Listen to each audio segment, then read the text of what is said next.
use the Go Seek feature here. And basically this is gonna help us make predictions as far as like if we want a specific goal to meet.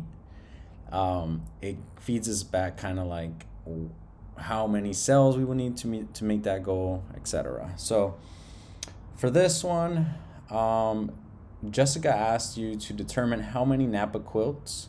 So we're going to be working with Napa.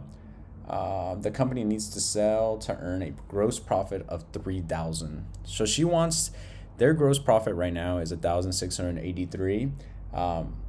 So she wants to see how much the gross profit would be if she reached $3,000. So that's her target, 3,000, and she wants to see how many units need to be sold to meet that goal. So we can basically go to data, we're going to go to analysis, we're going to go to Go Seek, and then for here, of course, we want to put cell C14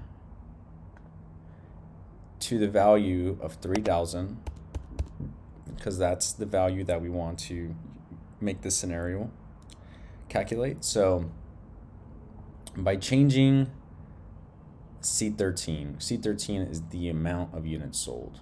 So we're gonna press OK, and it found a Go Seek status. So goal seeking with cell 14 found a solution. So just letting us know it found a solution. The target value is 3,000, current value 3,000. Okay, so we're gonna press OK, and here it is. So units sold. So for Napa, if she wants to reach that goal, Napa needs to sell 39 units to reach that 3,000, and that's pretty much how you would use Go Seek.